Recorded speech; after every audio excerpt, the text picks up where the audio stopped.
course, ngayon pag-uusapan natin ang tungkol sa rectangular coordinate system.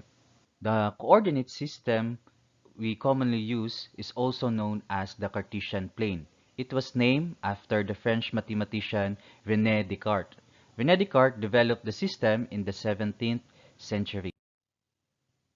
Sa rectangular coordinate system or also known as Cartesian plane ay binubuo ng two perpendicular number lines which meet at the point of origin. So itong point of origin na ito ay may coordinates na 0, 0. At ang rectangular coordinate system also divide the plane into four regions called quadrants. So kung makikita nyo dito sa figure, we have this is quadrant 1, quadrant 2, quadrant 3, and quadrant 4. So yung dalawang perpendicular lines na binanggit natin kanina, we have the horizontal line, this one, and the vertical line. So yung intersection nila, we call that one as the origin. The vertical line is also called as the y-axis, while yung horizontal line naman ay tinatawag nating x-axis. So each point in the Cartesian plane is represented by an ordered pair. So yung point na ipa-plot natin sa Cartesian plane ay tinatawag natin or represented ng ordered pair. So sa ordered pair, we have the x value and the y value. The first coordinate of the point is what we call the x-coordinate or abscissa. At yung y-coordinate naman ay tinatawag din nating ordinate. So yung ordinate ay ang ating second coordinate. So if we have this point, this one, so yung x value niya is the abscissa and yung y value naman niya is the ordinate. So kung babalikan natin yung example kanina, kung magpa-plot tayo ng any point sa first quadrant, we are expecting na yung signs ng x at saka y niya or y values niya would be both positive. Sa second quadrant naman, yung x values niya or abscissa niya would be negative and yung ordinate or y value niya would be positive. At sa third quadrant, parehas na negative yung x and y values. And lastly, sa fourth quadrant, yung x value ay positive at yung y value naman ay negative. So, paano ba tayo makakaplot ng point sa Cartesian plane? So again, tandaan natin na every point on a Cartesian graph or plane is represented by two numbers in parentheses, separated by a comma called a set of coordinates. So ito yung binanggit natin kanina. Ito yung point na gusto nating i-plot. So we have here two numbers separated by a comma. So halimbawa, we have 2, 4. So this is an ordered pair. This represents a particular point. So, yung x value niya would be 2 or positive 2. Yung y value naman niya would be positive 4. Second example, we have negative 6, 0. So, yung x value niya is negative 6 at ang y value naman niya would be 0. Third example, we have negative 7 and negative 10. So, yung x value niya would be negative 7 at yung y value naman niya would be negative 10. So, pagkatapos nating i-draw yung dalawang number lines or yung x-axis at saka y-axis, pwede na tayo makaplot ng points. So, the first step that we're going to do is to start at the origin or yung origin na may ordered pair na 0, 0. So, sa origin, this is where the two axes cross. So, dito nagmi-meet or nag-i-intersect yung x at saka y-axis natin. The next step would be considering the first number. So yung first number or yung x value tells us how far we are going to the right or to the left. So we are going to move horizontally. We're going to move to the right if positive yung x value natin. At we're going to move to the left naman pag negative yung x value natin. Lastly, we're going to consider the second number or the y value. So, kung kanina horizontally yung movement natin, pagdating naman sa y value, we're going to have it vertically. So it's either we're going to go up or down.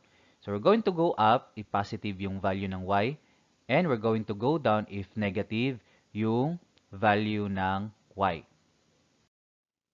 So let us say we have the first example, 2, 3.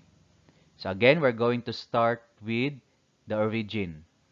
So sa origin, bibilangin natin ilang units papunta ng right or left, depende sa x value. So binigay sa x value is 2. So ibig sabihin nito, we're going to move our point to the right. So from the origin, we're going to count 2 units, 1 and 2. Okay. After nyan, we're going to move yung position, ang current position ng point pataas or pababa. So titignan natin yung value ng y.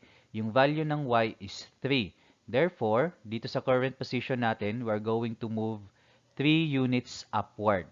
So pag sinabi natin units, this corresponds to the numbers on the number line.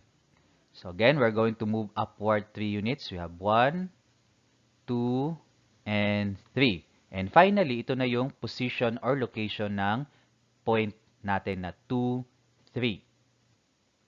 Next example, we will plot negative 5, 2. Again, magsisimula tayo dun sa origin natin, sa 0, 0.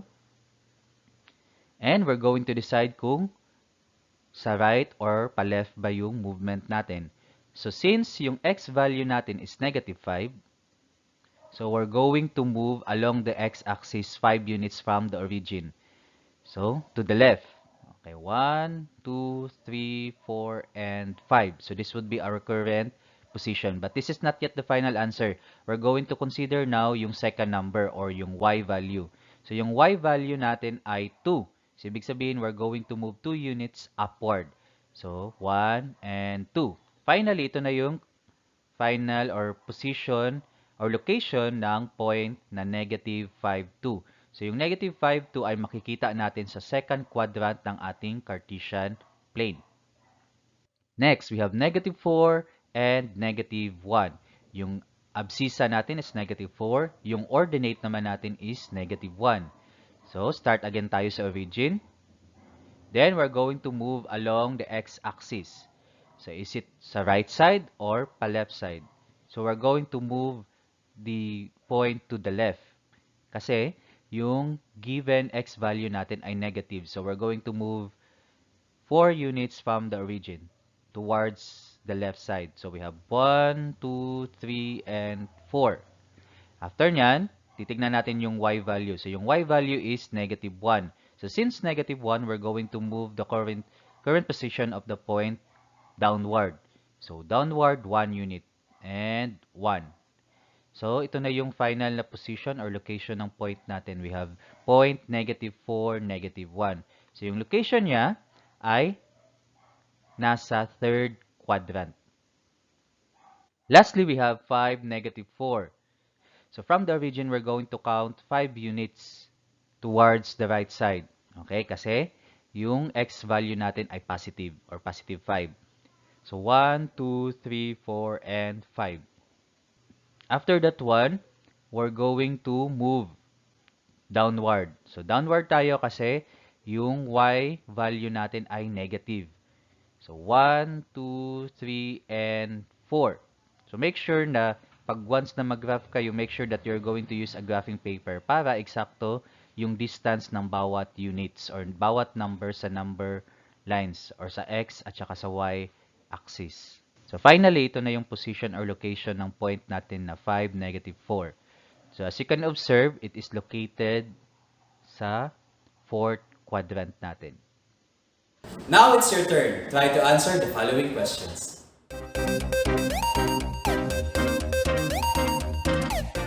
And that's a wrap. Please do not forget to like, share, and subscribe to my channel, Sir Ninyo. And you can also post your math problems in the comment section. And we will do our very best to provide solution to your questions. Because remember, every problem has a solution. At kung math ang problema ninyo, ako ang kaagapay ninyo, ako ang Sir Ninyo.